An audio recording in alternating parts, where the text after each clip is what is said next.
Welcome to A Voice and Beyond. We have Dom and Kayla, and they are two of Celebrity Beyond's production cast singers. And as many of you who have been following me on social media will know, I've been on a Beyond adventure, and I've been calling it A Voice and Beyond is Going Beyond. And we literally are. We are in the dressing rooms backstage of the main theatre, and I'd like to welcome to the show Kayla and Dom. So, welcome! Hi! And this is something we've never done before. We've never done a live interview where, I mean, always the guests are still alive, but we're in the same room. Usually my guests are overseas and we're doing via Zoom, so this is something completely different. So I'm very excited. So I warned everybody before, hold on to your life jackets because we have so much to share with you today, as I've been following the pair of you around the ship for the last 10 nights, and I've just been overwhelmed with the talent. Like, you guys are both so incredible. So why don't we start with introducing yourselves, especially you, Dom, because your name has like 500 words in it. It's so bougie. Yes. And a little bit about yourselves, where you're from, how many contracts you've done with the company or other cruise ship companies. So let's hear a little bit about both of you. Okay, I will go first. My name is Kayla Saunders. I am originally from Delaware in the United States. This is my third contract. I've only worked with Celebrity Cruise Lines before. What else did you say? Okay, so what about your musical influences? And so I grew up doing musical theater. I went to Pace University and I studied musical theater, got a BFA in that musical theater. And since working for Celebrity, I've kind of expanded my horizons, got sang more pop music, more rock music. So I do a little bit of everything. You surely do. I've seen you do a little bit of everything and do it all incredibly well. Thank you. Yes, so Dom, introduce yourself, please. Hi, so my name is Dominique Lopez Petit Frere. The Lopez is my mom's side. Her family comes from Spain. The Petit Frere side is my dad's, obviously, but it's actually French for little brother. And it's fitting for me because I'm the youngest of 5. So grew up singing with my brother just above me. We were taught by my sister Erica, and then after a while my mom kind of got hooked on having us sing for all her friends. My brother was very shy, but I kind of got smart and I started charging my mom. I was like, I'll sing if you give me $5. So then I started, I'm a businessman at heart. You are. But I started doing that, but I grew up singing in church, in school. So I started working for Celebrity in 2017. I've done 7 contracts with them. Wow. Yeah. Yes. 7. There's 6 on board, and 1 swing contract that was just in the rehearsal studio. But I went to school. I did a conservatory-based program where we studied everything from art and classical music to pop and musical theater. So I got a well-rounding education in vocal production. Yes, and when you went to study, you did formal education. Was that classical training? So the way the program worked, we focused on classical music because it was like a choral program that tied like musical theater and other genres together. But the main focus was classical. So they provided voice teachers, and there were like maybe 7 or 8 voice teachers to pick from that worked at the university. I chose to try my hand with a classical teacher, and we had like a mock voice lesson where he just got a feel for my voice, and so we sang together. He had me do some scales, and I'll be honest, he tore my voice apart. He told me Really? everything that I was doing was wrong, that I had no foundation of proper singing, and just basically made me feel like I wasn't good enough even before I even started studying with him. So I knew that wasn't going to be a good fit, and I looked around at the other bios in the hallway of the other voice teachers, and I saw a woman who had played Effie White in Dreamgirls everywhere. So I was obsessed with Dreamgirls at that time in my life, Yes. so I was like, this is the person I want to teach me, and her name was Vanetta Mixon, fantastic vocalist, and she taught me speech level singing, but the first day I sang with her, she's like, I don't want to change your voice. I want to work with what you have. Great. And I want to help you create habits so that way you are always able to access any part of your voice when you need it, and you can expect it to be there. So that kind of just stuck with me. Mm-hmm. She didn't flood my mind with technical terms. It was Yes. all about feeling. It was very, Yes. singing was an emotional thing for her. She said I would never sing the song the same way because I should run on how I feel.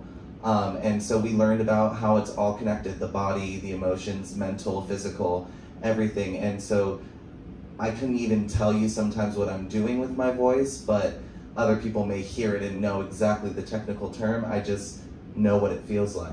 Yes. So, I would call that coming from a primal sound approach. So coming from the intention mhm. to make that sound.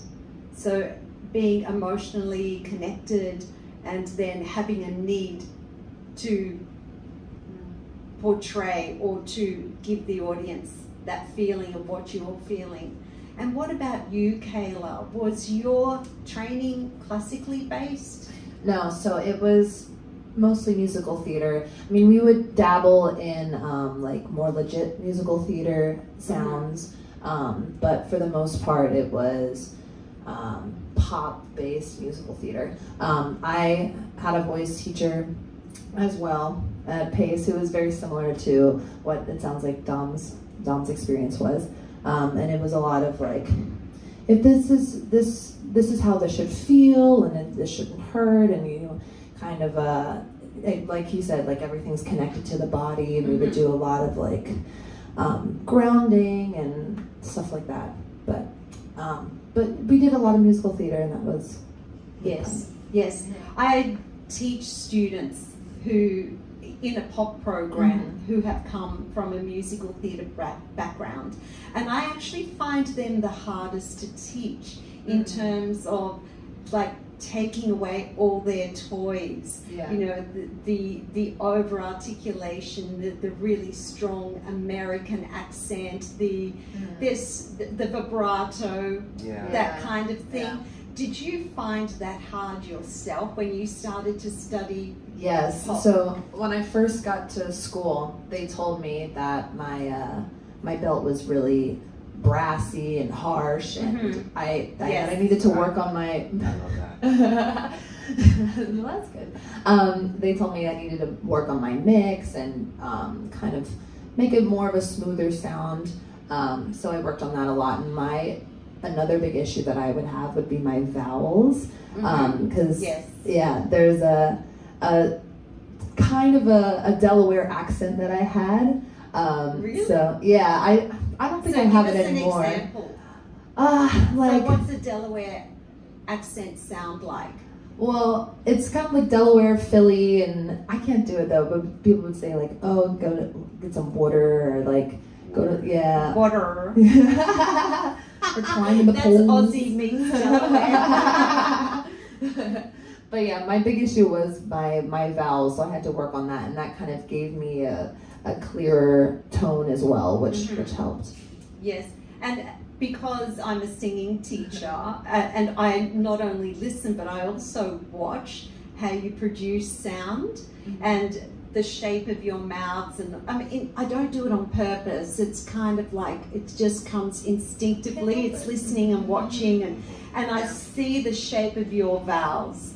And you do have that really long, especially when you're belting, you're using a really, well, you're using the appropriate shape for a belt sound. Yeah. So you would have had to learn that and get rid of the Delaware and become a belter. So when hearing you sing the 80s rock show, you actually had a very raw belt, which was appropriate to style as well, and a musical theatre belt would not have cut that and made that an authentic sound at all. Yeah. Okay, so let's talk about your journey and how you've ended up on a ship. So what was your, how did you transition to the role of being on a ship contract?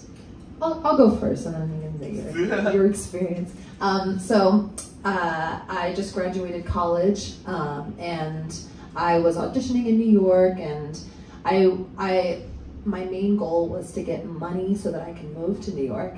And I was like, I want to do a tour or a cruise ship or something. So I auditioned for Celebrity, and after doing a bunch of other auditions for other cruise lines and stuff like that, and then I booked it, and the rest was history. Oh, so it was to make money. Well, yeah, and to travel, of course, as well, because especially when you don't have ties to an apartment or a house, it's the perfect time to go. Or husband and children. Yeah, and all the rest of it.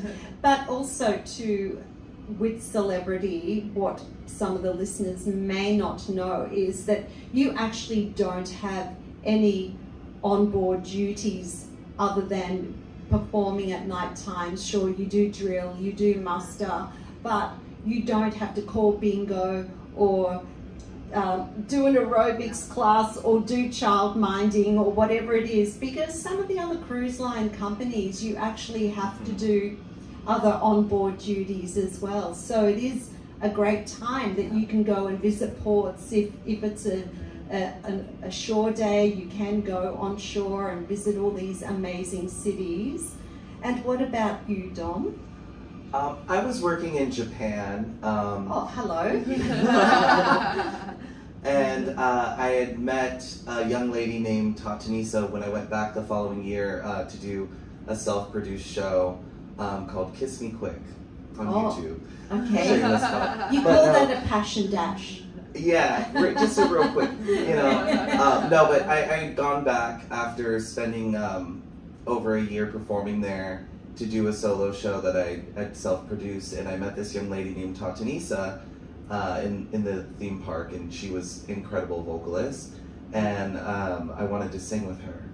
And so she hopped on stage with me and did a duet in my show, and I enjoyed working with her so much because she just had so much passion. And so I kind of kept in touch with her, and then she ended up working for Celebrity Cruises, and she messaged me and she was like, hey, they're looking for male singers. Let's see if we can get you on my ship and we can do a cast together. So I submitted my material to the casting director at the time, and she sent me back some stuff to sing.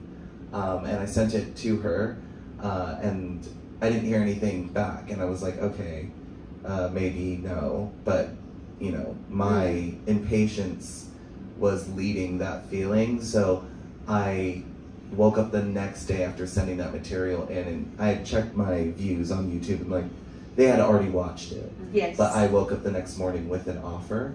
Wow. So it was a fast process, and then I knew I'd be leaving in about 3 months, and they canceled that contract and asked me to come in 10 days. That so I happens. kind of jumped quick to start, and our rehearsal date was the same starting point, so I was under the impression that I booked the same ship as her, but we were just rehearsing at the same time. So she ended up doing the Celebrity right. Solstice, Yes. and I ended up doing Celebrity Infinity. But I wouldn't trade that for the world. It's led me here, and it's taught me so much. So I'm happy that she convinced me. Because I went on a cruise when I was 18 on Disney, and they're so strict. Yes. They have to work in the library. Yes. They have other duties, as you mentioned. Yes. And that turned me off to working on cruise ships.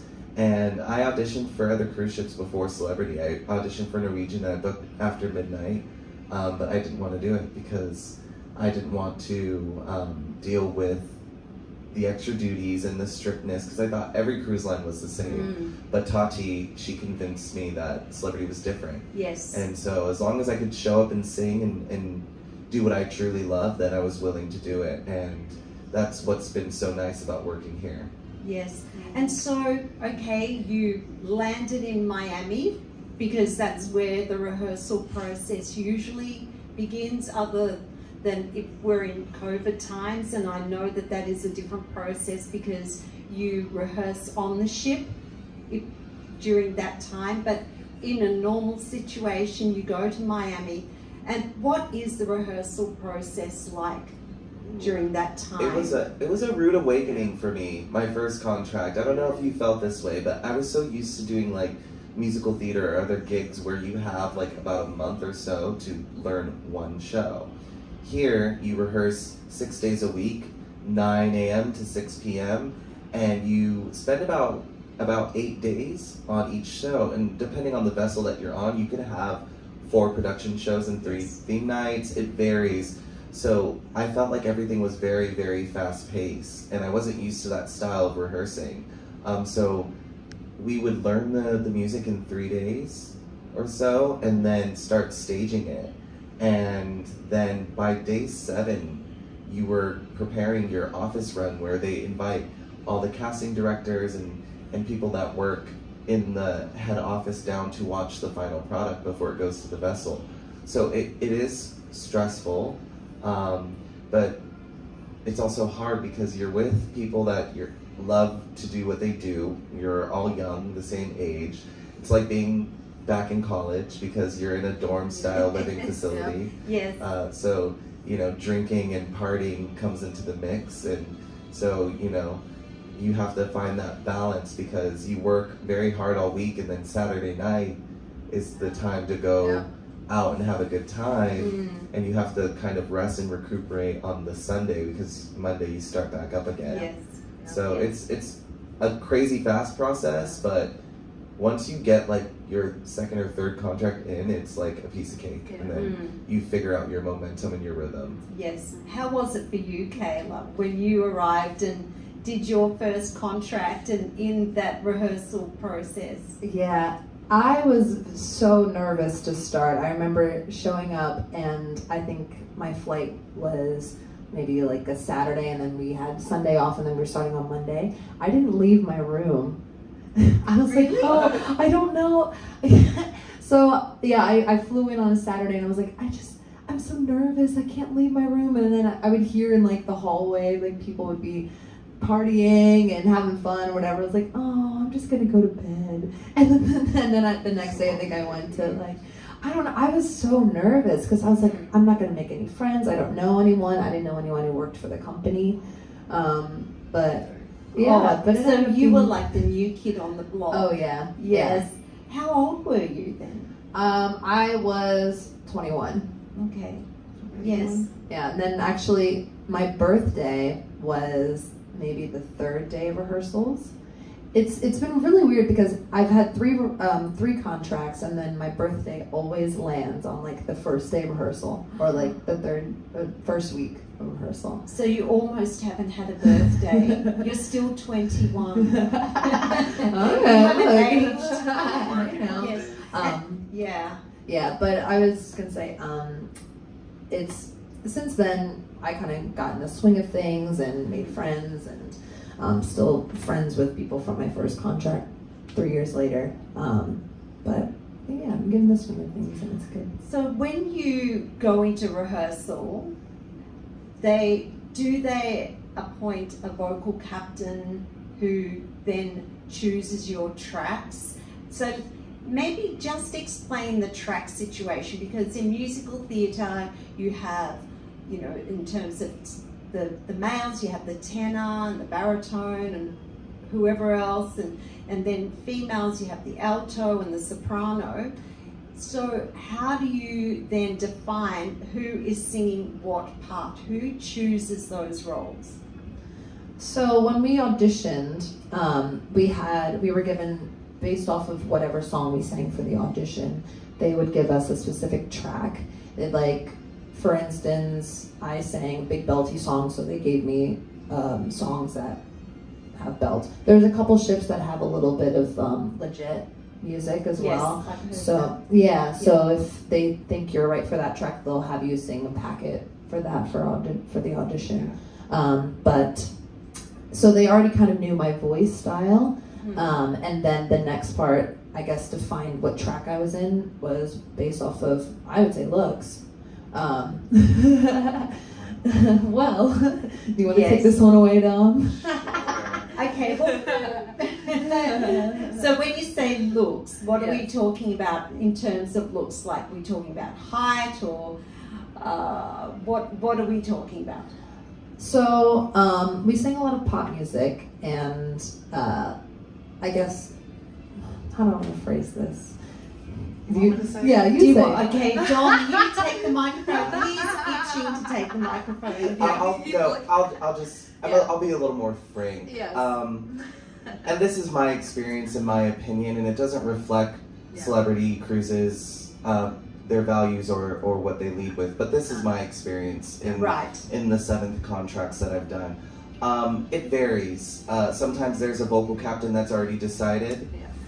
Before you even get there, because people discuss their contract dealings with the casting director. Yeah, so some people will only do it if they're vocal captain or, so forth. But for me, I've had it where I've gone to a contract with a vocal captain already decided, or have been asked to be the vocal captain. But in regards to tracking, as Kayla said, it does sometimes depend on voicing. But for, especially, I would say in general, they don't really cast soprano, alto, tenor, bass. It's kind of more so like in terms of pop, range, belt. Like, what do you have? And because the females and males sit in a similar range area. And a lot of times it sits at the extremes of your voice. So when I'm singing low, I am singing at my lowest. And when I'm singing high, I'm singing at my highest. There's no middle ground. But I will say for the men, they tend to only really hire tenors because that's what they write the shows for. And most pop songs at the moment are sung in a tenor range. Yeah. And really, there aren't a lot of natural tenors. That's very true. I sound a little husky because we, just got to the end. But my experience in regards to getting cast in a specific track has varied. I've worked and experienced, they like to call it the black track. It tends to be a track that is more soulful or more boisterous. It's the bigger vocal track of the two. It may not be as featured as the other track, but it's tend to be the track that is the one that's going to come out and do the 11th hour song and shut it down. Can I just stop you for a moment? They call it the black track. Is that how it's known around the professional circles here on the ship, or is it? In terms of the people that cast it, they don't call it the black track, but we have worked with, other performers or other musical directors that they've hired that they will refer to the M2 track or the F2 track as the black track. And that's kind of been something, we've had a conversation with the company about it. That's something that they're steering away from because they weren't aware that that's what it was being called. But at the same time, I believe this is a thing that goes beyond celebrity. It's the cruise industry, it's the entertainment industry, it's Broadway, it's West End. Yes. A lot of times these roles are designed for a person of color because of where the roots of the music stem from. Yeah.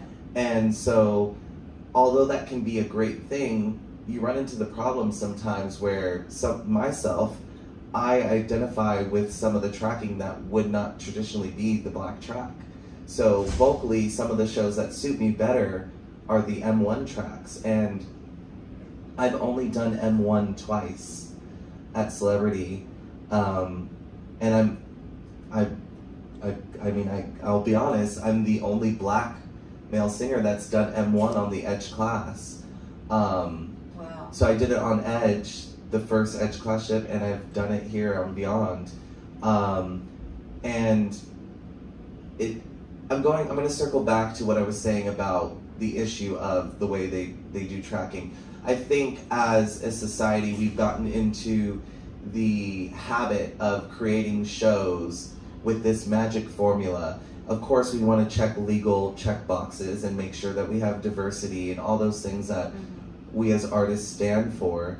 But at the same time, we kind of pigeonholed people into being a specific thing. So now, because we expect there to be a big moment from a black female singer or a black male singer or person of color, we now lock ourselves into this that only a black person can play this track. Right. And because it becomes that, we then also lock the other tracks into being, you know, a track for someone Caucasian or another race. And I think that's troubling because a lot of times you'll find that the black track is sometimes in a storyline show the evil track, and it's just because the music lends itself to that. Yes. So they decide to choose like a more soulful song or a more, for example, they would choose something that would be done by Prince or Jimi Hendrix because it's got that real rough grit to it, and they will put that to an evil character to be a contrast to someone singing like Ellie Goulding. Yeah. And then they end up keeping that track as a person of color, which is something we should steer away from, because I've met many female singers and male singers who do not possess that, even though they are black. And they would be more suited to do the ingenue role, where it requires a legit soprano or something like that. So it's been tough in that sense, but at the same time, I think we're moving in the right direction because I'm, you know, doing it now, and I hope that in the future they continue to see that it doesn't really matter what race you are. We need to focus on the voice type. If you're right vocally for it, then you're right for it. Yes. So that means then that just because you are black, you do the black track, but it doesn't necessarily mean that that is what your voice suits. And it, in terms of range, in terms of timbre, in terms of stylistically, how does that then impact in terms of vocal health? Because if you're having to manipulate your voice or sing in a style or a range that is not comfortable for you, does that not cause vocal problems? I'll give a short answer and then I'll pass it to Kayla because I think she'll provide a different insight to this. But for me, it didn't vocally fatigue me in any way, and I think that's linked to my training and my background. But at the same time, I think it was a blessing in disguise. It helped me learn how to master different genres, because there are times, even though it may lend itself to being just that style, there are other times in different shows where I'm required to do something else that's completely different. And for example, on my first contract, the musical director chose me to sing a song called Allegria, which is in Italian and in Spanish. Yes. And it's because she looked at my last name and was like, oh, you seem like someone that may be able to speak another language. And I was like, well, you're right, I do speak fluent Spanish. So she got lucky because my counterpart was from the UK, so she got lucky, even though they should be able to teach the material, it was just a fast-paced situation and she didn't have to go through much of the pronunciation with me. But I count it as a blessing because it did help me. And now I'm able to pull from all those different things from those experiences and I can take any song and really shape it the way I want it and make it me from that. Yeah, my experience is similar to Dom's. I definitely grew a lot having to be, I guess, quote unquote, forced to sing that specific style. But going on vocal health, an interesting thing that happened though, I had to leave a contract early. I was signing off medically, and the other girl had to come in and sing both my track and her track. Really? They didn't? Or should I say that there's a sick track? Yeah. Yes, okay. So just quickly explain the sick track. So we make what they call sick tracks on board in case a singer is sick, loses their voice, but they are able to be there physically and to physically perform. And so what they'll do if you're sick, they'll put on your sick track and then you lip sync for your life. Okay. Yes.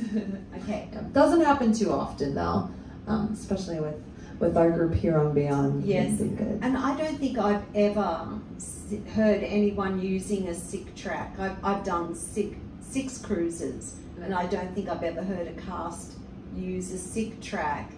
Although there was a situation where a singer left, broke the contract and left, and someone had to step into that role because the singer left Abruptly. virtually, abruptly is the word to use, and so they had no one else to do the track, so one of the dancers had to step in and sing, or should I say mime, the sick track. But yes. That happens a lot as well, or even with today's day and age, someone, God forbid, gets COVID or has to, quarantine, then we'll have dancers step in and use the sick track as well. Yeah, we tend to go with someone who feels comfortable. So we tend to work with a lot of dancers that have MT training, and they can hold a note, they can sing in tune. It's just that that's not their main discipline. So whoever feels the most comfortable. I mean, I had a similar experience. A singer left abruptly and our dance captain stepped in, and I enjoyed it so much. But the thing is that she can actually sing. Yeah. She may not like her tone, but she can actually sing. Yes. And so during the sound check, we turned on her microphone and we let her sing the top part of the show and Don't Stop Believing, and she was belting it out, spot on in tune. She gave me goosebumps. That's amazing. Please don't tell me she was better than the singer. I mean, she was great. I would have felt, that's the contract that I did as vocal captain, and if I would have had more time with her, I would have felt comfortable with her singing live, because I really did believe in her. Yes. So I definitely think that's a possibility, but these six tracks, for me, I pride myself in not using them. I think as a singer, you should always be able to maneuver around what you don't have. If you feel like something's not going to work, it's live. You gotta figure out what you can do, and not everybody has that improv down yet, but this is the perfect place to learn how to do it. Because if you mess it up in the 7 o'clock show, you got the 9 o'clock show to get it down. And because this is such a long contract, it's not gonna follow you for the rest of your life. Yes. Guests that leave that cruise aren't gonna be on next cruise. They might be back to back, but they might not remember. And it's just a good way to perfect your craft. Yes, absolutely. So Kayla, you were telling us that you left for medical reasons. Yes. Was that because you're having vocal issues? You don't have to share. Okay. It's a crazy story actually. So the story is, I was doing a new build.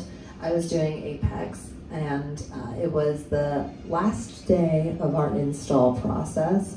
It was a final dress rehearsal for one of the shows. Yes. And I was wearing a big poofy dress, and I walked past what they call lifts in the back, and it was up, and my dress got caught, and I tripped and broke my foot. Oh my goodness. The day before opening night. Oh my goodness. So you've done all that rehearsal and broke your foot. Yes. Not good timing, Kayla. It was not one of my brightest moments. But so we had to quickly come up with a contingency plan because I couldn't do the show. I was in a cast and I had to be signed off. So we had the other singer come in and sing my solos. Was that Jen? Yes. Yes. Yeah, that was Jen. Jen is one of the other singers in this production cast who is also amazing. Yes, she's incredible. So yeah, it was a show where we could easily kind of divvy up what I did. So she sang most of what I sang, and then the duet that I sang became a solo, and like little things like that. Yes. But they ended up not finding a replacement for me, or they couldn't come. I think it was maybe at like 2 months or a month. Wow, that's a long time. Yeah, at least a month. And then when the replacement came, they had to teach her the shows because no one's ever learned the shows as it was a new build. So they had to teach her the shows, so it took a while. So Jen was still covering for me. And in doing that, I don't think she'll mind me saying this, but but yeah, she had a big vocal injury. And she was under a lot of stress, and she had to be medically signed off. So what, did she have nodules, or was it something else? Did she have a hemorrhage? So she went to a quote unquote specialist. We were in Greece, so there wasn't that many opportunities or good places to go.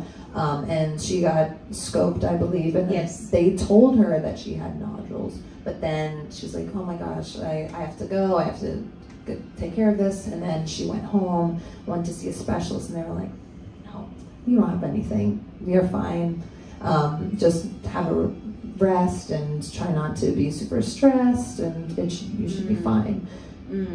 Because Jen did share the story with me, and she said that she was super stressed and she was not coping with the workload, with you two being away because you were very close friends, and didn't feel supported not having you there.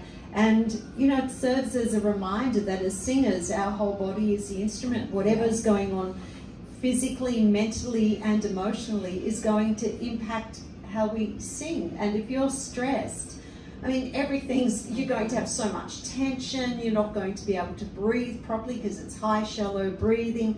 There's so many issues surrounding that. And then to go out night after night and to perform like that is not going to be an easy thing. And did she then return to the ship? No, so at that point, I think there was only maybe a month left of the contract, so she went home and she recovered, and then she came back for Beyond.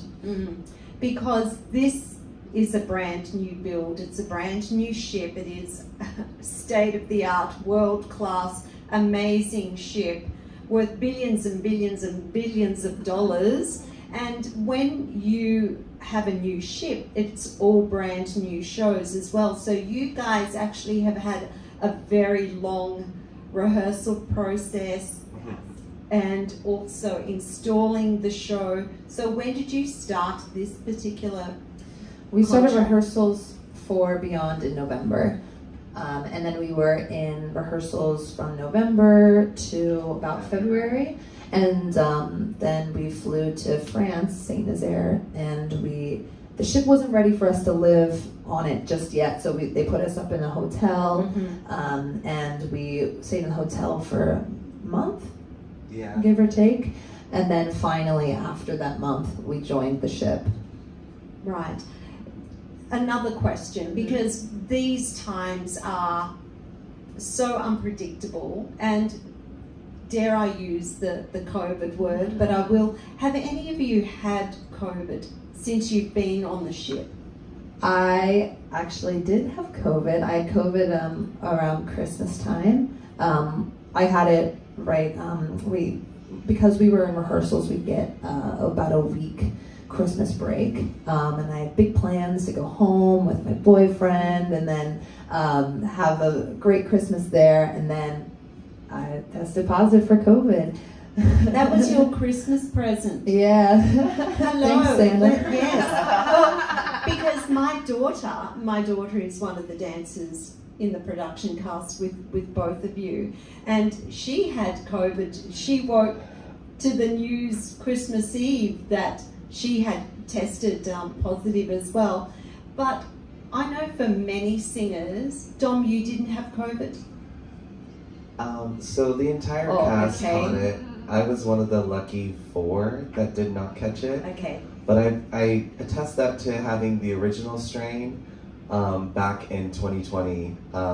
So I don't know if I built up an immunity along with my vaccination to getting it, but I got really lucky. So I did get to go home and see my family. But because for me and your daughter especially, we came off of a contract, the return to service contract. So we hadn't been home for now really over a year.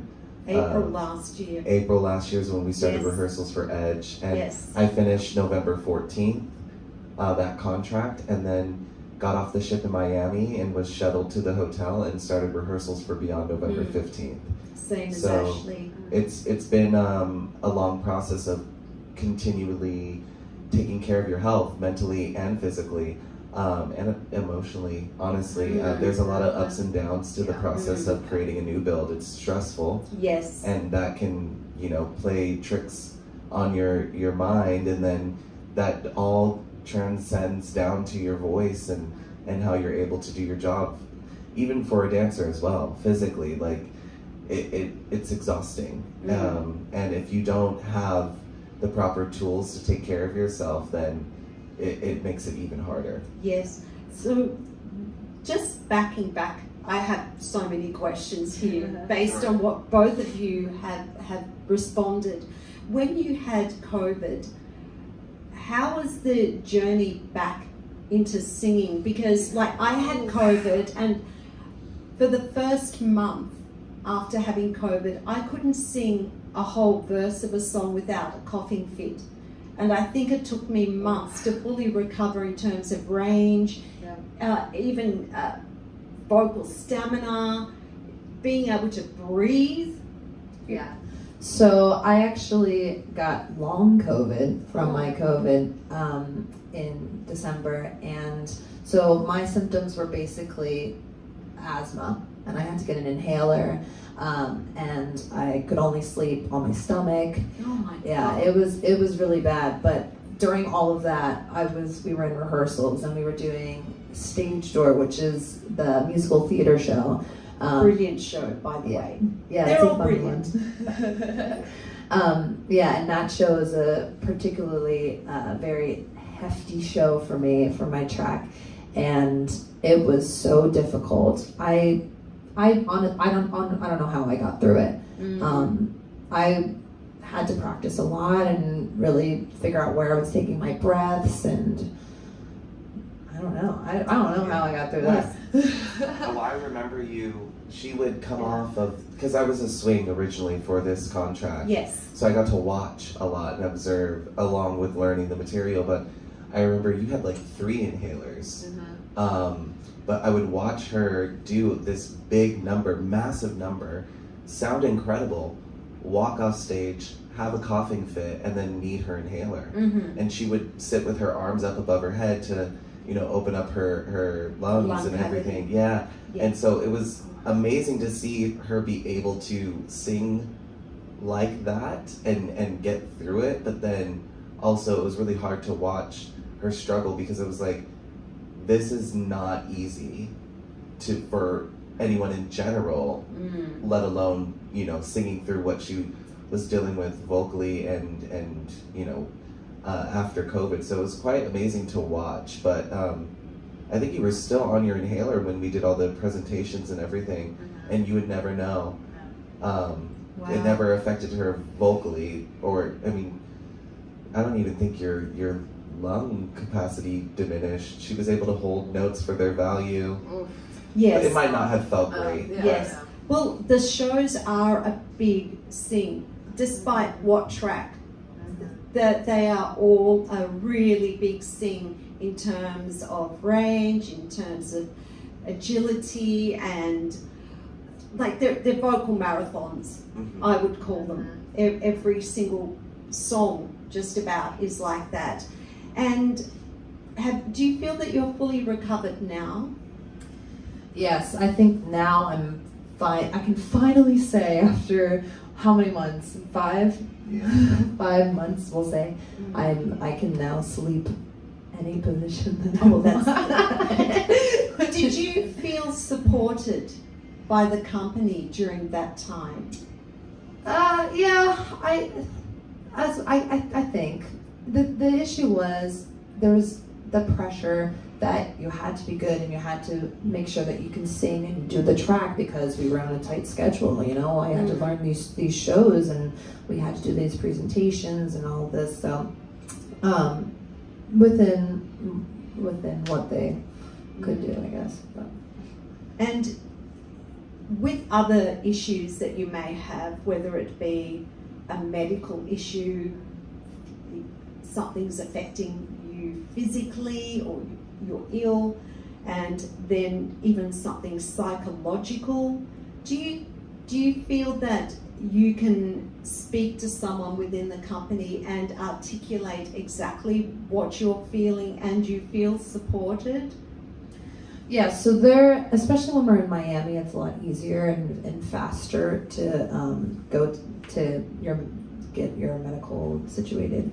There's a form that you can fill out. You can talk to your install directors, and then they can direct you to the right doctors if you need. Do you feel supported, Dom? No. And I'll say that because I think as singers, we all know, the minute you feel something different, you know, either you're gonna get sick or something's not right. It's really weird because I don't feel like non-singing folk or muggles would feel the same. I don't think they understand. We're so in tune with what's going on, you know, and the vocal folds are, you know, so thin that it's amazing that you can feel that, but I don't think they understand that as a corporation. So if I want to see an ENT, it's a longer process. I've got to go to another doctor. I've got to go get referred. And they don't take it seriously when people are like, oh, like something's not right. I've been told in the past, not me personally, but it's been said in the past to another singer in my cast that maybe they should seek a vocal teacher because they were having some issues vocally, but it's not really provided. Like there's no the dancers, they have an on-site physical therapist, but there is no one that is, you know, in the voice, side of it that could, like a vocal coach or a singing teacher, or we call it the vocology team, where you have the ENT, the speech language pathologist. So you have the whole team that work with you. So this is not provided by the company. No, they almost expect you to come in with all of that training to avoid those kinds of things. But then it's hard to get to an ENT if you need it. It's easier, like she said, in Miami, but on board it's even worse. When you're on board, they just don't understand it. I was, before the pandemic, I was on board another ship and one of the female singers had strep throat. And we sing duets face to face, and I was like, why am I doing this? We're still doing the show, she's still singing live, amazingly, but then I felt something in my throat and I was like, I am going to get strep throat. Looked at my tonsils, had the little white specks, and I went down to medical to try and get, my mother and my sister are both nurses. My sister's a registered nurse, so I told my sister, and she was like, you just need a shot of penicillin and it'll, you know, go down. And I was told that penicillin is too expensive to be used for someone who may or may not have strep throat.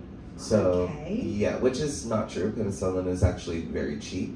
And it took me fighting, literally arguing with the medical staff to get what I needed. So that way, because again, I don't ever want to use my sick track.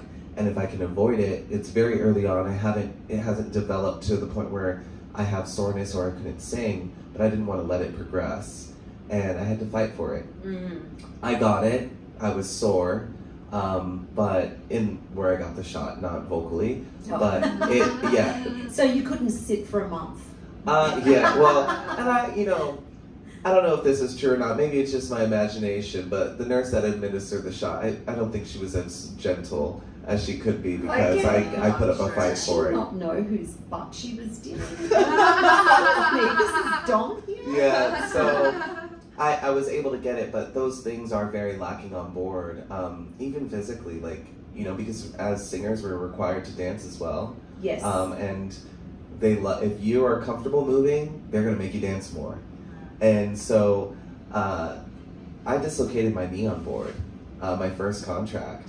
I was doing, ironically, moves like Jugger, and I was doing all the choreography that the male dancers were doing while singing, and my knee decided that it wanted to go a different way. It And didn't want to move like Jagger. not at all, not in that moment. And I never saw that for the entire time of that contract, I never saw a physical therapist because we were moving around so much and the medical team wasn't really on it. So I honestly don't believe that I quite fully healed from that. And then the following contract, I dislocated my same knee again. Wow. But because I was in Miami, Yes. I saw a physical Yes. therapist. Yes. So it's accessibility. Yeah. Probably that's an issue. It's hard when you're moving around a lot, but it's doable. It's just, it needs to be stressed that it's important. So both of you have been vocal captains. You're the current vocal captain, Kayla, and Dom, you were on your previous contract. And what kind of responsibilities come with that? We're required to maintain the integrity of the show. I respect Kayla so much as a singer in general, but working with her as a vocal captain, I've enjoyed because I've had some vocal captains that are very strict and they don't want you to deviate from anything. They don't want you to experiment or anything, even in the tech runs. They don't want to hear anything different. They expect it to sound the same. And this is going to sound horrible, but I'm going to be honest. I've worked with vocal captains that I necessarily didn't feel were right for the position or good enough to be vocal captain. Not talent-wise, but experience and knowledge. on the manager side of it. And so it was really hard to take notes from someone that I felt like wasn't up to par with what I expected. For me, as vocal captain, I was a little more liberal. I wanted people to experiment. I wanted people to find their voice. I shared a lot of duets with another very talented singer, and I would tell her, if you see me roll my neck at you before we go on for this duet, that means we're gonna have a vocal little, play date and figure out some new stuff. And honestly, just seeing the growth, not only in myself, but in her from allowing that was tremendous, because I had worked with vocal captains that would freak out if you deviated from something. So working with Kayla, she kind of, reined me in sometimes when I went too far, but I always did stuff in the tech run. So she would come and be like, maybe not that Maybe one. not. Maybe not, Dom. But she did allow. Keep that one for home. For home, but she did allow. And also a lot of times when she said, maybe not that one, I knew it was too much. Yes. But I've seen at times within the shows when someone has had a little bit of a play with their voice, not just you, Dom, I've seen even when, others in the show have had a little bit of a go, and how you all look at each other in a way, it's like, wow, that was so cool. I've seen you do it with Jen. Yeah. And I've seen you do it with each other, that every now and again you will have an experiment and out will come this magnificent sound, and you're all like, wow, It's Well, so cool. you came on the last cruise we're doing, so Yes. we were just trying to have fun. I was like, But it was great. It's been great. It's been such a pleasure hearing what you're all capable of. I'm so glad that I didn't hear the restrained versions of these songs, because it's given me an absolute such total respect for each and every one of you, that what you're all vocally capable of is brilliant. So no, congratulations.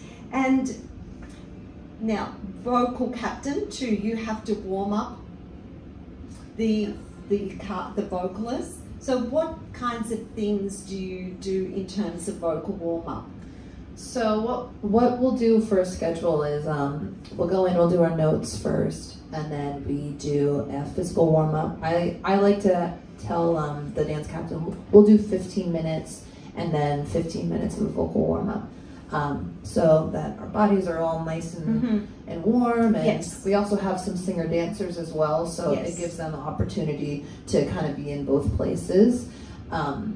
And yeah, so then what I like to do for my warm up, start out with some really easy like humming, lip trills, and then move into some stuff to work the soft palate, and then some belty stuff, and then we'll end with the cool down. It's kind of the general way that I do it. But what about you, Dom? Do you have a favorite thing that you like to do in a warm up? I've done Kayla's warm ups, but I tend to do my own warm up. Why am I not surprised? Well, he's like the rogue child, isn't he? Yes. I am, but the reason is so I do a warm-up that's very specific to the training that I had. I do speech level singing. Yes. So all of my warm-ups are about stretching the chords. So it's honestly the same scale over and over, but it's on different vowels. And then I'll funnel that vowel as I get higher. So around A or B flat is where I start to funnel the vowel, and I warm up every show to an F sharp 5. Even though in the shows I don't use it, but yes. It's nice to be fully open. But yeah, so it'll go from like na as in nut to new as in foot, like so na na na new when I need to funnel. But then you end up opening that vowel back up towards the end of the note, and it sounds like the normal word. So I use that as a way to create a habit, so that way it goes with me on stage. But it's only 10 minutes, but that is the only part vocally that I do. I go to the gym before every performance to get a nice physical warm-up. Before I even start to phonate, I go and get a physical warm-up because I believe it's really about singing is very yes, physical, so absolutely. I want to be warm physically before I even try and get my vocal folds to work for me. And what about cool downs at the ends of a show? Do you do those, or you guys naughty? I'm naughty. You don't cool down. I don't cool down. Well, because at the same time in this environment, a lot of times I'll go out after the show, so I'll end up being in a pub or in a bar where there's music playing, and throughout the vessel there's always music playing. Absolutely. So I'm always speaking over the music. Yes. And so that if I cool down, then even though I'm trying to sound nice, but I don't normally cool down. And I know that's a bad habit, but yeah. Yes, okay. Yeah, I'm not going to even go further with that. That's okay, I get the idea. What do you do to look after your physical, mental, and emotional health on the ship? What's important to you? Like, do you have a routine or a schedule that's important to you? Do any of you meditate? Do you watch what you eat? Like, do you have something that you do to take care of you mentally, physically, and emotionally? Pre-pandemic, working on ships, I had to get off the ship. Anytime we were in port, I had to get off. I needed to be away from, because when you work on board, you can't escape work because you live where you work. So I had to go away from that and have time to myself. So a lot of times I would get off by myself, go for a walk and just get fresh air. During the pandemic and return to service, you couldn't get off. Crew yes. members weren't allowed. Yes. So I went to the contract with the mindset knowing you cannot get off, you need to find something else. So then I started meditating. And I would meditate before the shows, just to kind of escape the ship in a different way. And my voice teacher, I reached out to her to hear a little more because I knew she meditated.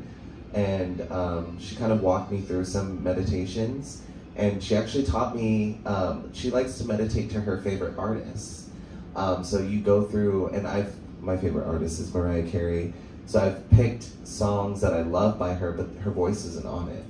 So it's just the, like a piano version of it, and I sit there and I visualize colors and other things as I meditate before the show to help me kind of reset my mind, because I've done shows when I'm upset and it's a different experience. I sing differently, I act differently. I've done shows when I'm so excited about something and it's a different experience. So I try to always come back and dial it back to zero, so that way when I start the performance I can dial in where I need to. But yeah, that's kind of the things I do for mental health. Vocal health, I try and drink a lot of water hours before the show, but the food on board isn't always the healthiest for us. Not in the mess. No, not in the crew mess. And so you tend to want to only eat bad things. So I find myself having a lot of coffee, and I drink regular milk, so I have a lot of dairy, eat a lot of pizza. So it's a lot of things that don't really lend help to me, but I don't eat before the shows. That's one thing I do steer from. But you know, there's always artificial air going on, so humidifiers are great to have, and you use a personal steamer, don't you? Yeah, except mine broke like 2 months ago. Sad. But yeah, mine's very similar to Dom, where I like to get off on the boards. And it also, it's fun, why not, you know? I like to do that. I find that having a schedule has been really, really good. It was difficult during the install process because we didn't know what the day would be like, and so once we were out of it, I could sense my mood being a lot better, because I knew exactly what I was doing. And even like little things for the tech run, right? I knew, okay, we're gonna do notes this, we're gonna do every day, notes at this time, every day, we'll do sound check this time, every day. And so that really helped me as well. I lost my train of thought. But what about in terms of sleep? Yeah, I try and sleep pretty regularly. Yeah, I have a bedtime app that gets turned off a little bit too much. I should use it more. But yeah, I try and get sleep, and I don't like to drink the day before the shows. That's a big no-no, and sometimes even like 2 days before I won't do that. Because I find that really affects my singing voice. Yes. Oh, yeah. No, I don't drink on board that often. No. Especially if I have to sing. And if I do decide to have a beverage, I only drink whiskey. I've found through my years of performing on board, I've had to find what works. And we're all different. Yeah, some people can get away with drinking a whole bottle of wine and then the next day be vocally impeccable. But for me, it's the only thing that doesn't dehydrate me. So the cast always joke, and they're like, "Are you gonna have a whiskey ginger beer?" And that's my go-to, because the ginger is a natural anti-inflammatory. So, or pineapple juice, I'll have because of the bromelain in it. So it just varies, but yeah, I avoid drinking as much. Yeah, I think that's a good call. Alcohol is very dehydrating. Oh, very. Yes. And in terms of schedule, we'll just touch on this really briefly, because I've kept you guys here way longer than you've been so generous with your time. But I know that with these itineraries, they've been like 9 or 10 night itineraries here in Europe, in the Mediterranean, and you have been doing 3 production shows, 1 or 2 theme nights. And when you have a production show, what is your schedule for that day? I'll pass it over to Kayla, but I have to go to the gym before we even start the notes process. and then as vocal captain, they set everything up. So I'll let her explain it a little more. Yeah, you mean like the physical schedule, like, just work-wise, or just personal schedule. just the work schedule Yeah. in Okay. terms of you have tech run, how long does that usually go for, and then the number of shows you perform. Yeah, so depending on the number of guests on board, we'll either do 1 or 2 shows. So usually 7:30, 9:30, or if it's one 9 o'clock show. Yeah, 9 o'clock, yeah. So what would happen is we would come in 12:30-ish. We would have 10 minutes of notes. That would be for the vocal captain and dance captain.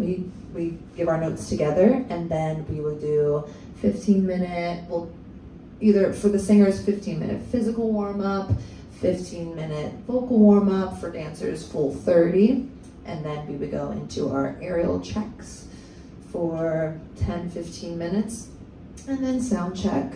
We would get into our mics, sound check about 10 minutes, usually doesn't take that long, and then after that we would go into our tech run. So that would be, we do the entire show with all automation, all lights, sound, just to double check if everything. Full production. Yeah, full production. We mark. We don't have to sing anything full out. Can I interrupt here?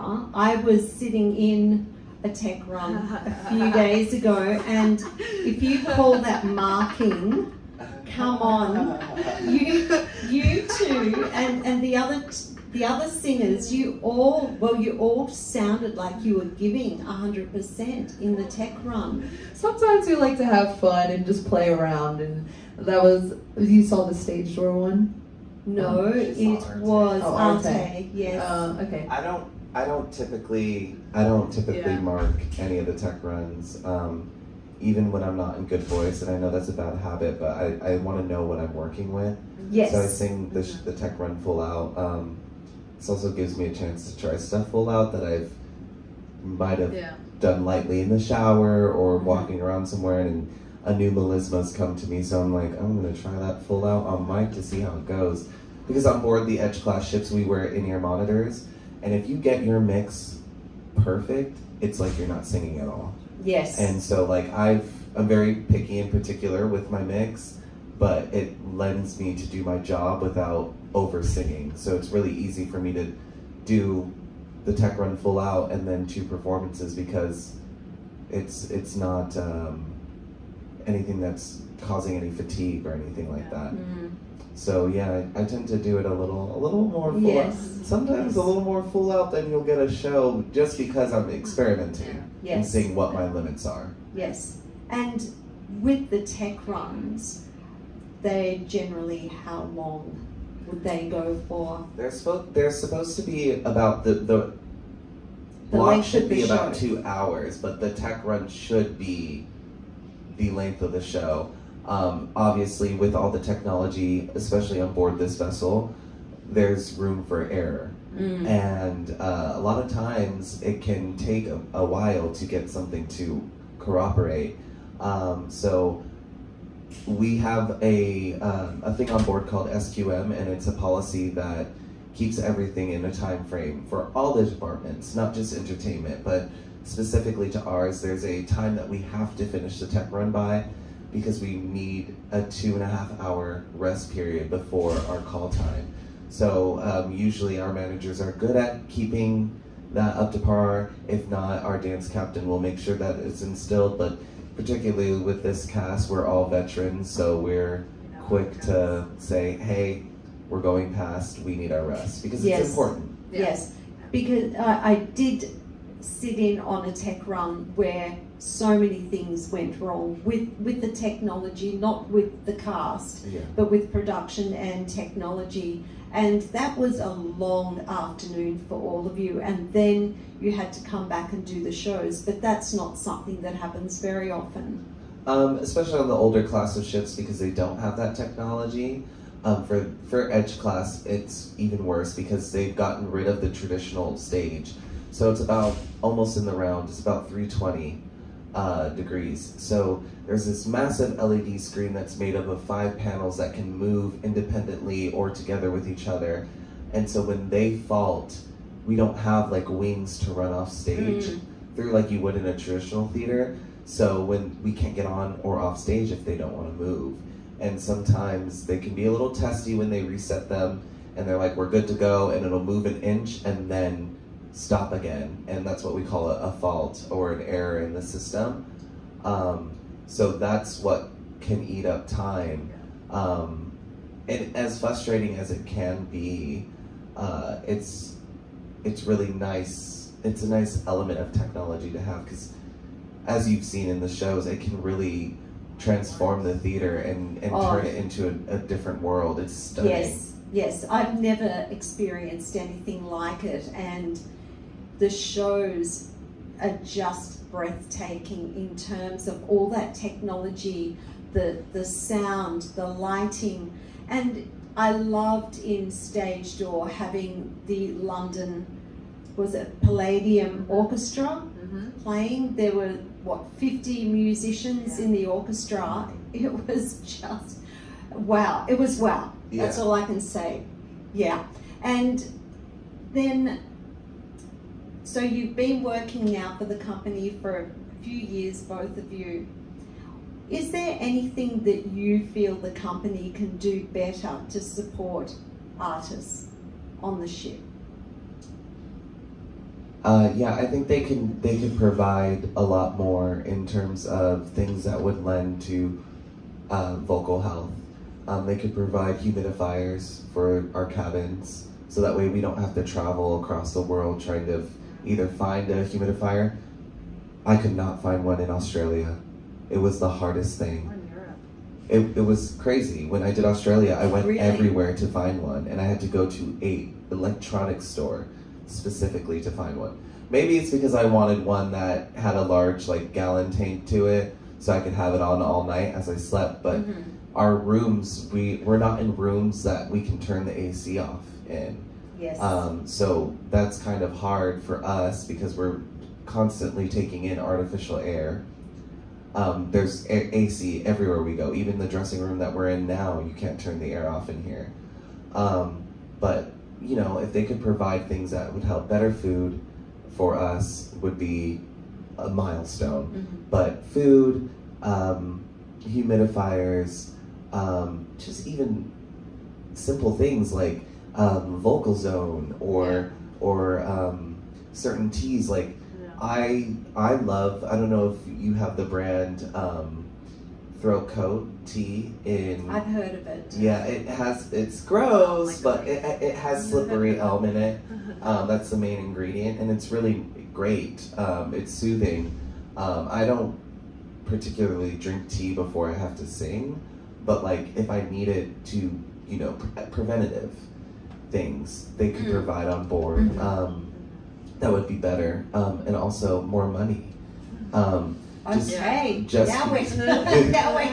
I say that because this is a big commitment. You give up your life to come here. It's great to travel and it's a great experience, but at the same time, I've gone home after doing 5 contracts back to back, and I realized my parents aren't immortal. I've seen they've aged with me being away, and I come back and I look at them and I'm like, I've missed out on a lot. I didn't get to see my nephew grow up. I didn't get to go to his graduation. You miss a lot of things, but also at the same time, it's very demanding, vocally and physically. Yes. So I think we need to get to a place where we pay for what they get. I'm very proud of the work we've done on board here. And you should be. A little fact, we've scored above the target, 30 points above the target for ratings by the guests. And it's the highest ratings they've ever had in the history of... And I'm not surprised at all. Thank you. I'm not either. I'm so proud to be a part of this experience. And as I said, I was a swing. So once the person that was originally doing this track resigned, I didn't have to think twice about joining. It was a chance for me to work with your daughter again and with people that I've known for years but never got to be in the same cast with. So that in itself was the main reason.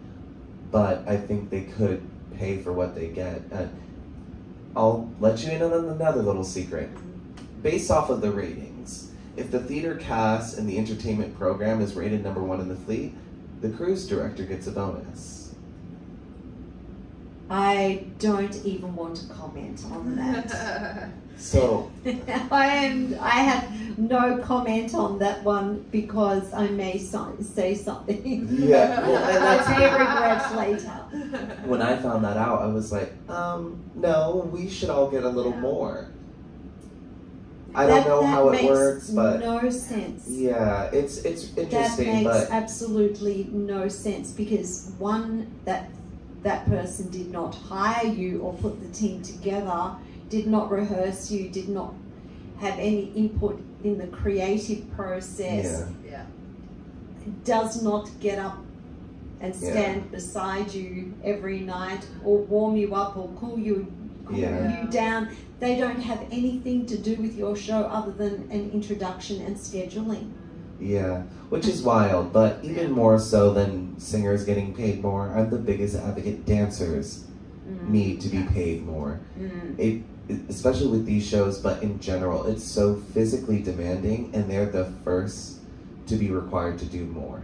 Yes. The first, and I think it's shocking the pay difference between a singer and a dancer. I understand why there is a pay difference, multiple reasons, like there being more dancers to a singer, so there's more money to play with when you are casting singers. Also the requirement and the stress on a singer to, because when we go out, we have to be able to captivate an audience, command the stage all on our own, and if a dancer misses a bit of choreography, it may or may not be noticeable, but if we crack or if we are slightly off, the audience will immediately disengage with us and think that we are not, of a certain caliber. But the pay difference between what we get paid as artists needs to change. Dancers need to be paid more. They should be respected more to be paid more because they are literally, doing something so demanding on their bodies that it shortens their career the way they work here, and they deserve to be paid more, in my opinion. Yes. Kayla, as a female, is there a gender bias on the ship in terms of pay? And because I know there is with the dancers, and when I'm not targeting celebrity. They are just one of many, many, many cruise ship companies, but I know that the males are paid more than the females. Is that a thing? Well, for singers? I don't talk about we never really talked about how much we get paid, but no, and that's I know, fair enough. yeah. However, like amongst ourselves. Yeah. But so I don't know about pay wise, but treatment wise, there's definitely a big difference. Not only like within entertainment, but even around the ship, and especially around the ship. Is that by the crew or guests, or both? Really both, but mainly for me, I've noticed it a lot with the crew. We get treated differently. It sometimes it's in a negative way, of course, and then a lot of times it's strangely in a positive way. Like if we want to go to a dinner and we're like, oh, you wear your prettiest dress, and then maybe they'll let you in for dinner. But that's not. However, no. Yeah, but I guess negatively speaking, there's a lot of quote unquote old-fashioned guys who work here. It could be on the safety team, and they see you and they question you more because they don't think that you know about all of the safety stuff, or like little things like that. And people will come up to you, comment, oh, you shouldn't be eating that, you're gonna gain weight, that happens. Guests will do that. Guests and crew. Oh, really? Yeah. Oh, yeah. goodness. That's happened to me many times. Oh my I don't goodness. experience that. Yeah. Well, I know with the female dancers, and I don't know if it was male dancers, but they used to be weighed. Yes. as well. Yeah. Every fortnight they'll put on the scales. That doesn't happen on this ship. The interesting thing about that, so men can get away with gaining weight. I've seen it within my own contracts.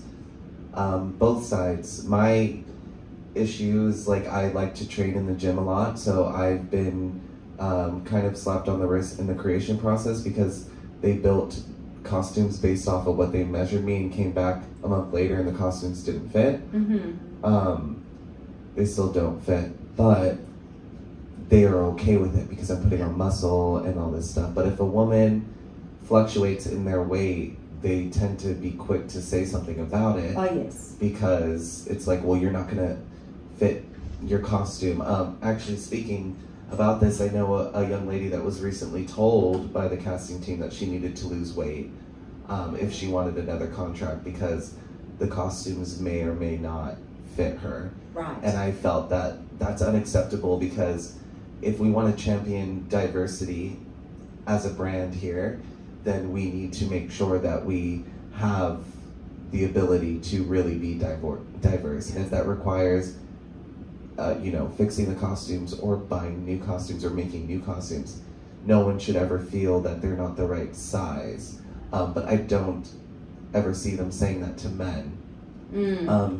In regards to pay, I feel like, and this is a very rare situation, but because I am a black male, which is harder for them to find and cast, I've been able to negotiate for more money because I know that I am something that they need at the company. Right. So when Yes. they asked me to come back after I left for a bit after my third contract, and they asked me to come back, I knew that the ball was in my court and I was going to ask for more money. And that set me up to be where I'm at, but because I was a black male and I knew that they needed it.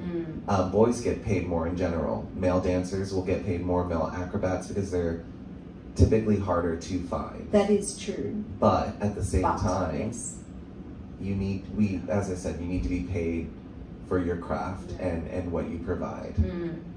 And okay, can we touch upon you being black in terms of inclusivity? How are we faring? How's the ship faring in terms of all of that? Have you ever felt that you didn't have a voice, you weren't accepted, or is that not an issue? In terms of being black in the entertainment industry, I've felt that a lot of things have been performative.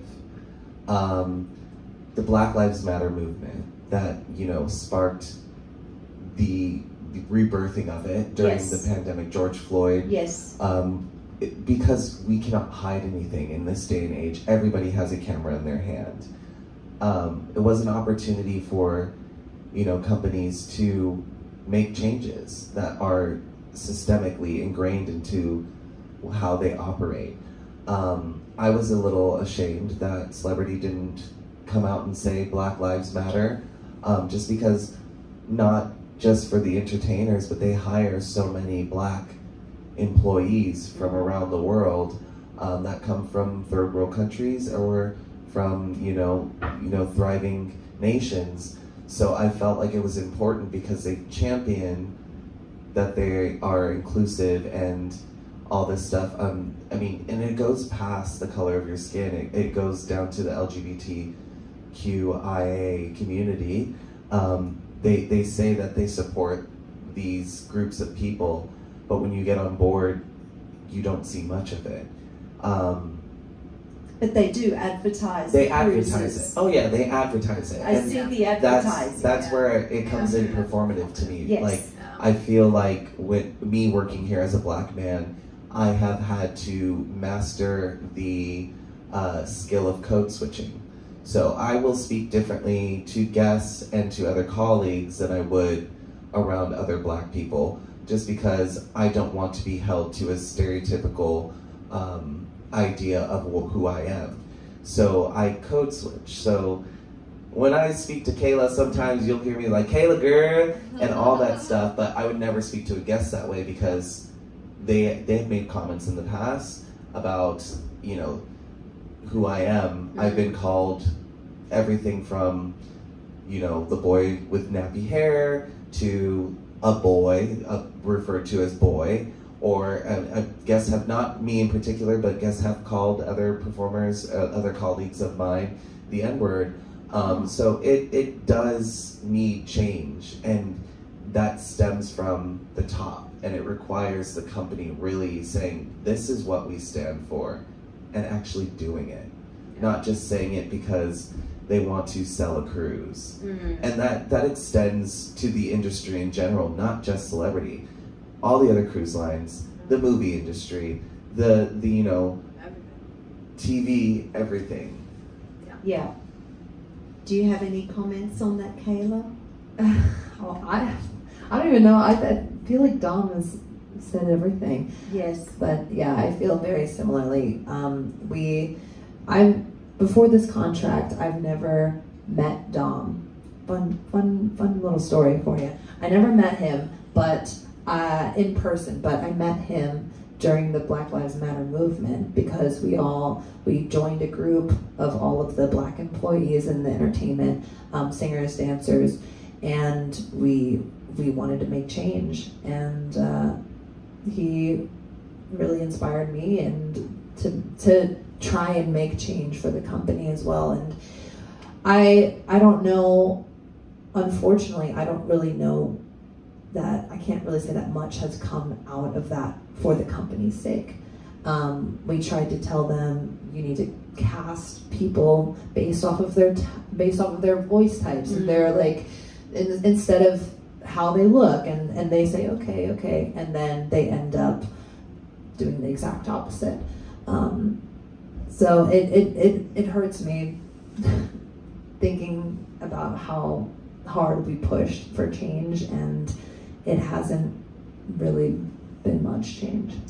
That's really so sad to hear. So, but you know, and this is not an excuse for the company, but it is everywhere, isn't it? I mean, it's in my community as well, in the teaching voice community. We can all do so much better.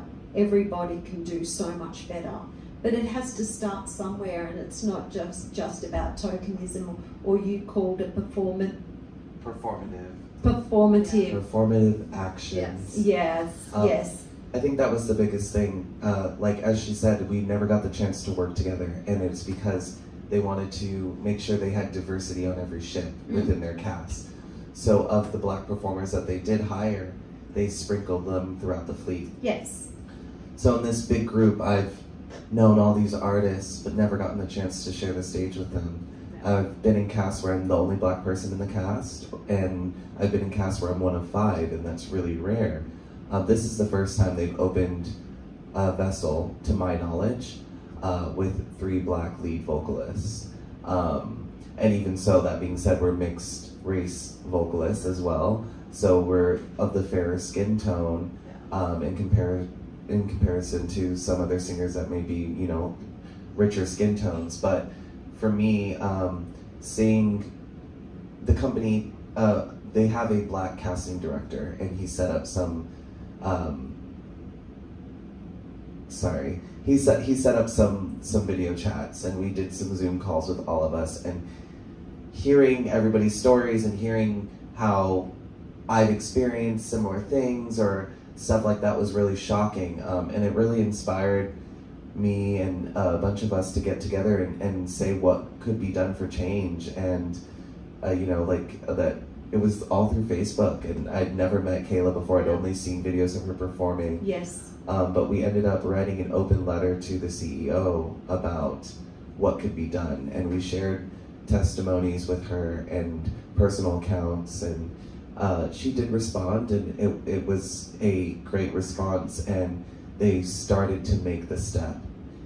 For me, it's a step in the right direction, but I need more than just a step.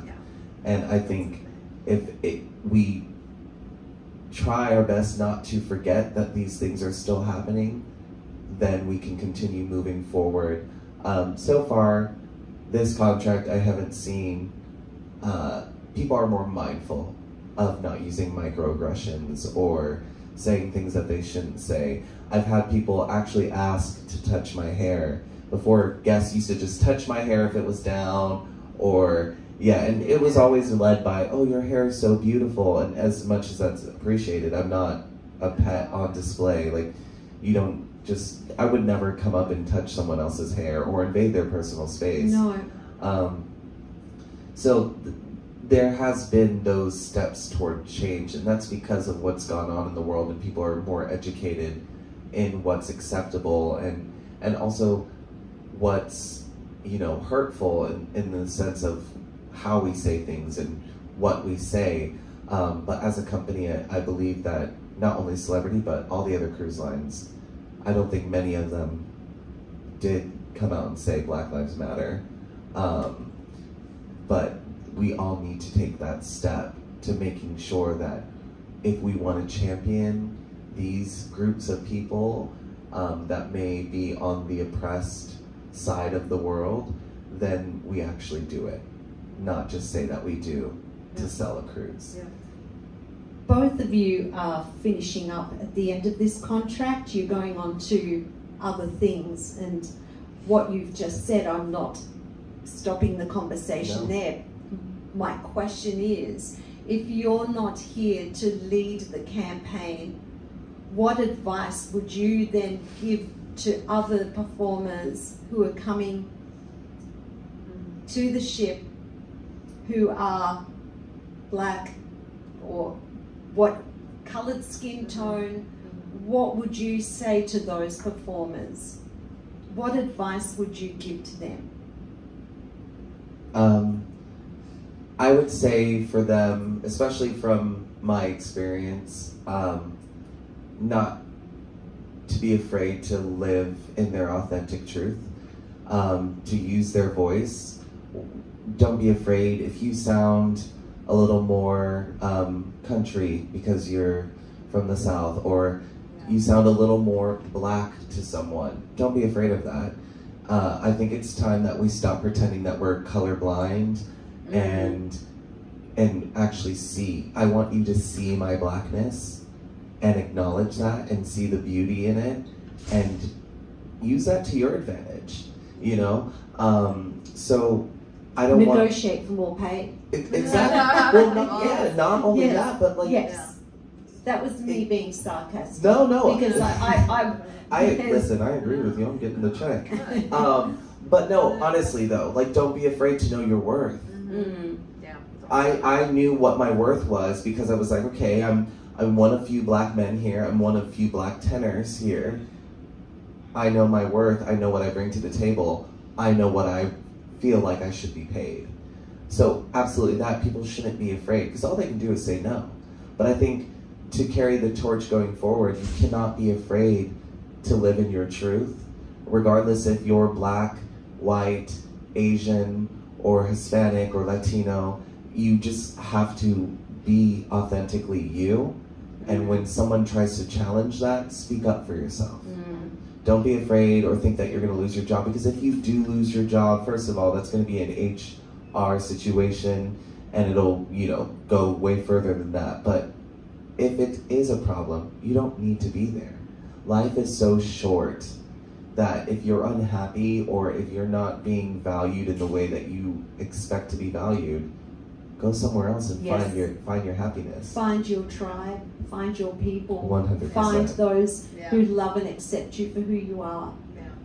What about you, Kayla? Do you have advice, Yeah, that's even good from advice. a female perspective or the same perspective? Yeah, I mean, good advice in general, I think, is to find, like you said, find your tribe, and don't be afraid to have friends outside of the entertainment, because it is such a bubble.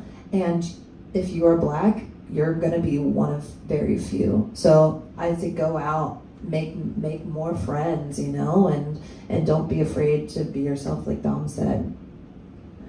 So in finishing up, what are you doing next, Kayla?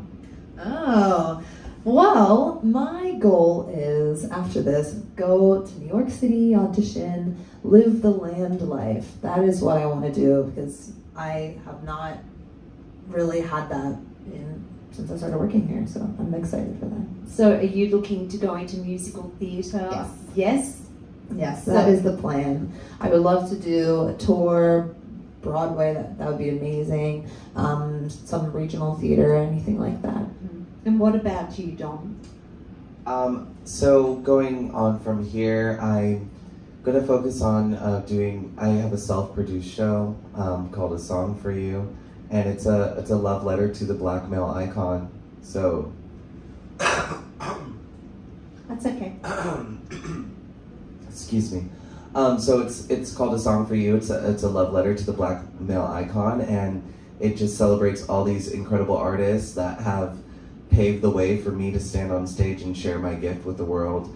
So I'm focusing on that, but I want to definitely pursue other things and be on land, like Kayla said, and you know, I hope to work with her again in the future, work with a lot of these people that I've come across within this cast. But you know, I mean, how amazing would it be to say one day that we both ended up at the same Broadway show or tour? Well, you might have Jacob in the show too, because I would love that. he's auditioning for musical theatre in New York. Yeah. And I promised Jacob that I would come and watch his show, that I will be there in the audience, and I make you the same promise. If you guys get into Broadway or in a production, I will be there to watch you.